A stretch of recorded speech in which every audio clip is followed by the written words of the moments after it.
بہتر ہو رہے ہیں. اور ایک چیز جو کہ خاص طور پہ جس کا ذکر کیا گیا وہ یہ تھا کہ افریقہ ایک بہت ہی ایک اہم کانٹیننٹ کے طور پہ ابھر رہا ہے. اور ہم نے ایک جو موجودہ حکومت نے ایک لک افریقہ پالیسی جو مرتب کی ہے، جس کے تحت افریقہ کے جو جتنے بھی ممالک ہیں ان کے ساتھ رابطے مزید بڑھانے کی بات کی گئی، جو اکنامک ریلیشن شپ ہے ان کے بڑھانے کی بھی بات کی گئی.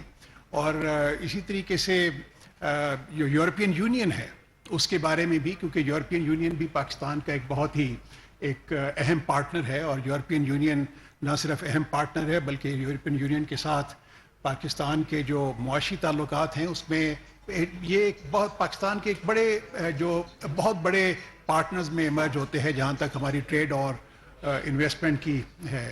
اسی طریقے سے جس طرح سے چین کے ساتھ ہمارے بڑے قریبی معاشی تعلقات ہیں، اسی طریقے سے امریکہ کے ساتھ بھی ہیں. اور آپ کو یہ جان کے خوشی ہوگی کہ ان تمام ممالک کے ساتھ پاکستان کی جو ٹریڈ ہے وہ اس میں کافی بڑھاوا آیا ہے پچھلے چند برسوں میں. مثلا کسی زمانے میں امریکہ کی جو ہمارے ساتھ جو ٹریڈ تھی وہ صرف $9.5 بلین تھی، اور جو کہ بڑھ کے اب وہ کچھ 11.5 اور 12 بلین کے درمیان پہنچ چکی ہوئی ہے. اسی طریقے سے GCC کی کنٹریز، پاکستان کی جو موجودہ حکومت ہے اس نے ایک بہت ہی ریولوشنری سٹیپ اٹھایا، اور وہ ریولوشنری سٹیپ تھا یہ اسپیشل انویسٹمنٹ فیسیلیٹیشن کونسل کی صورت میں.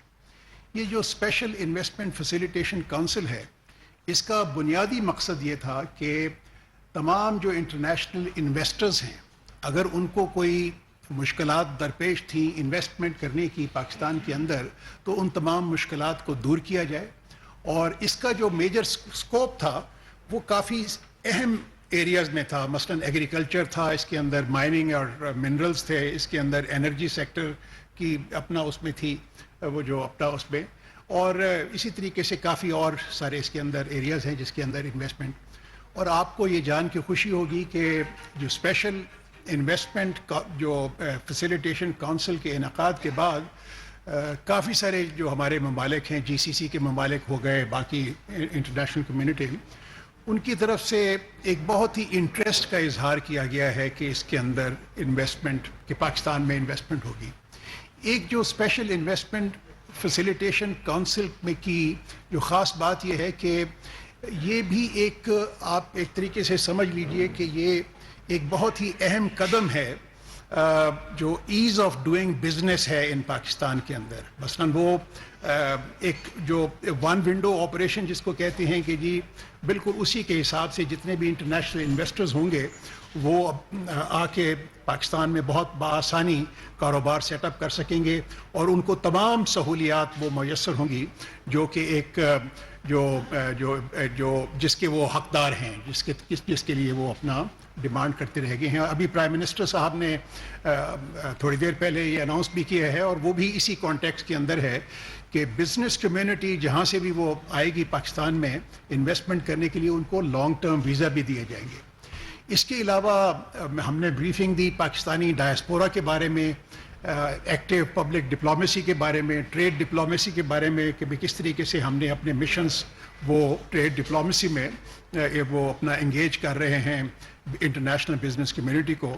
اور اس کے اندر خاص طور پہ جو اس وقت فوکس ہے ہمارے جو مشنز کا وہ یہ ہے کہ اسپیشل انویسٹمنٹ فیسیلیٹیشن کونسل کو اس کی زیادہ سے زیادہ آگاہی ڈیولپ کی جائے اپنے جہاں بھی وہ اپنے ممالک میں تعینات ہیں. ان کو ہم نے سارا مٹیریل بھجوا دیا ہے اور وہ سارا ان کو کر دیا. ایک اور چیز جو کہ جس کا بہت ذکر ہوا وہ یہ ہے کہ ہمارے ڈائسپورا اور ہمارے جو special assistant to the prime minister ہیں وہ اپنا اس کے بارے میں آپ کو بتائیں گے کہ وہ بھی ایک بہت ہی اہم ہمارے لیے ایک ریسورس بیس ہے، ہمارے لیے ایک بہت بڑا سرمایہ ہے. بلکہ جتنی بھی ہماری ڈپلومیٹک ایفرٹس ہوتی ہیں، میری تعیناتی امریکہ میں بھی رہی ہے، یورپ میں بھی رہی ہے، اور میں آپ کو یہ بتاتا چلوں کہ پاکستانی ڈائسپورا نے جس طرح سے اپنے اڈاپٹڈ ملک کی وہ تعمیر و ترقی کے لیے کوشاں ہیں، اسی طریقے سے وہ پاکستان کی تعمیر و ترقی کے لیے بھی کوشاں ہیں. تو میں ان الفاظ کے ساتھ میں اپنے باقی دوستوں کو دعوت دوں گا کہ وہ بات چیت کریں اور کوئی سوال جواب اگر آپ کے ہوں گے تو اس کا جواب دیں. کیونکہ وزیر خارجہ صاحب نے ذکر کیا ویزا اور دوسری پالیسیز کا، تو ویزا کا جہاں تک تعلق ہے تو وزارت خارجہ اور وزارت داخلہ ان کے درمیان بہت ساری باتیں ہوتی ہیں، تو کیوں نہ وزیر داخلہ سرفراز بگٹی صاحب. شکریہ جی honourable minister for information. Foreign minister نے بڑی ڈیٹیل میں آپ کو بتایا ہے کہ آج جو ہماری ایک لینتھی سیشنز ہو رہے تھے اس میں انٹیریئر ڈویژن کی آج بریفنگز تھیں اور کچھ ڈیسیجنز تھے، تو وہ آپ کے ساتھ شیئر کروں. دیکھیں سب سے امپورٹنٹ چیز تھی ویزا پالیسی کی، بیکاز ویزا پالیسی مرتب نہیں ہو پا رہی تھی بڑے عرصے سے، اور اس ویزا پالیسی کے لیے انٹیریئر ڈویژن نے بڑی محنت کی اور اس کو بزنس فرینڈلی بنایا ہے. اس کے جو امپورٹنٹ پوائنٹس ہیں وہ میں آپ کو بتا دوں کہ نمبر 1 از کہ کوئی بھی بزنس مین جو پاکستان میں انویسٹمنٹ کا، مجھے یقین ہے کہ انشاءاللہ تعالی ہمارے اندر یہ کیپیسٹی موجود ہے کہ ہم ان دہشت گردوں کو کیفر کردار تک پہنچائیں گے جو معصوم لوگوں کا قتل و غارت کرتے ہیں، جو معصوم لوگوں پر حملہ آور ہوتے ہیں، جو ہمارے سیکورٹی فورسز پہ حملہ آور ہوتے ہیں. بندوق کے زور پہ، وائلنس کے زور پہ کسی کو اس کا ایجنڈا مسلط کرنے کی اجازت نہیں دی جائے گی. یہ جو وائلنس کی مونوپلی ہے، یہ کوئی مذہب کے نام پہ کرنا چاہتا ہے، یہ کوئی قوم پرستی کے نام پہ کرنا چاہتا ہے، یہ کوئی پولیٹیکل وائلنس کرنا چاہتا ہے. وائلنس جو ہے اس کی جو مونوپلی ہے وہ صرف اسٹیٹ کے پاس ہوتی ہے، وہ ہم کسی کو ایکسرسائز کرنے نہیں دیں گے. Thank you so very much. باقی کولیگز ہمارے بیٹھے ہیں اوورسیز کے اور باقی لوگ، تو ہم کوشچن آنسرز کے لیے اویلیبل ہیں. سہراب ملک، معاون خصوصی برائے سمندر پار. تھینک یو سو مچ. السلام علیکم جی. مین ہمارا کئی پوائنٹس ڈسکس ہوئے جی ان ریلیشن ٹو جو اوورسیز پاکستانی ہمارے جتنے بھی ہیں ان کو مزید فیسیلیٹیٹ کرنے کے لیے ہم کیا کیا قدم اٹھا سکتے ہیں. اس میں جو ہم نے مین ایک چیز آئیڈینٹیفائی کی تھی وہ ان کی اللیگل پوزیشن جو ان کی زمینوں پہ پاکستان میں ہو جاتا ہے، ہمارا ہی پاکستانی بیرون ملک بیٹھا ہوتا ہے، پیچھے اس کی زمین پہ قبضہ ہو جاتا ہے یا کسی قسم کا اس کے ساتھ فراڈ ہو جاتا ہے. اس کے لیے ہم انٹیریئر منسٹری کے ساتھ مل کے انشاءاللہ اگلے چند دنوں میں ایک سیل بنا رہے ہیں. اس سیل کے اندر کوئی بھی ان کے مسائل ہیں اللیگل پوزیشن سے ریلیٹڈ تو وہ انشاءاللہ اس سیل کے اندر حل کیے جائیں گے. یہی ماڈل پھر باقی پروونسز میں بھی، باقی پروونسز سے ہماری بات چیت چل رہی ہے. انشاءاللہ یہی ماڈل پھر باقی پروونسز میں بھی امپلیمنٹ کیا جائے گا تاکہ پورے پاکستان میں جتنے اوورسیز پاکستانیز ہیں ان کو کوئی لینڈ گرابنگ یا لینڈ کے قبضے سے ریلیٹڈ کوئی ایشو ہو تو اس کو ہم ریزولو کر سکیں. اس کے علاوہ ان کی ٹریولنگ میں ان کو مزید فیسیلیٹیٹ کرنے میں کئی سارے اور اقدامات ہیں جو ہم اٹھا رہے ہیں اور اس کی ڈیٹیلز آپ کو آنے والے چند دنوں میں انشاءاللہ وہ بھی مل جائیں گی. اس کے اندر ایک چیز میں ایڈ کرتا جاؤں کہ ورکرز ویلفیئر فنڈ یہ بھی ministry of overseas Pakistanis and HRD کے اندر ڈپارٹمنٹ فال کرتا ہے. ان کے کئی پروجیکٹس تھے جو کہ چند سالوں سے پینڈنگ تھے. اس میں ہسپتال تھے بلوچستان میں، اس میں سکولز تھے بلوچستان میں، اور کسی نہ کسی وجہ سے وہ پائپ لائن میں رکے ہوئے تھے. تو ان میں سے کئی ہیں جو ہم 30 سے 60 دن میں انشاءاللہ کمپلیٹ کر لیں گے، اور کچھ کے ہم 30 دن کے اندر اندر فاؤنڈیشن سٹون لے کریں گے ان بلوچستان اینڈ کچھ اس کے اندر سندھ کے اندر بھی ہیں. شکریہ. ڈاکٹر عمر سیف سائنس اور ٹیکنالوجی کے بھی وزیر ہیں اور انفارمیشن ٹیکنالوجی کے بھی. جی بسم اللہ الرحمن الرحیم. آئی ٹی کی ایک بہت اہم بہت امپورٹنس ہے، بہت اہمیت ہے دو طرح سے. ایک تو یہ کہ آئی ٹی سے بہت سارے گورنمنٹ کے پروسیسز اور سسٹمز آٹومیٹ کیے جا سکتے ہیں، ڈیجیٹائز کیے جا سکتے ہیں. اس سے کرپشن میں بھی کمی آتی ہے اور شہریوں کے لیے بھی سہولت پیدا ہوتی ہے. آپ لوگوں میں سے شاید کچھ لوگوں کو یاد ہو کہ بہت سال یہ کام میں نے حکومت پنجاب میں کیا، جہاں بہت سارے سسٹمز کو، وہ پٹوار کا سسٹم تھا یا پولیس کا سسٹم تھا یا اسٹیمپ پیپر کا سسٹم تھا، ان کو ڈیجیٹائز کیا گیا اور اس سے بہت اچھے نتائج ثابت ہوئے. اسی طرح جو فیڈرل گورنمنٹ میں دو بڑے کام ہونے والے ہیں. ایک تو یہ کہ ہمارا جو ٹیکس کا نظام ہے اس کو ڈیجیٹائز کیا جائے، اس سے ٹیکس کا جو نیٹ ہے اس میں مزید لوگوں کو ایڈ کیا جائے اور جو لوگ ٹیکس دے رہے ہیں ان کے ٹیکس کا صحیح تعین کیا جائے. اس میں آئی ٹی کا، ڈیجیٹائزیشن کا، ایون آرٹیفیشل انٹیلیجنس کا ایک بہت بڑا رول ہے. اسی طرح ہماری اکانومی جتنی بڑی فارمل اکانومی ہے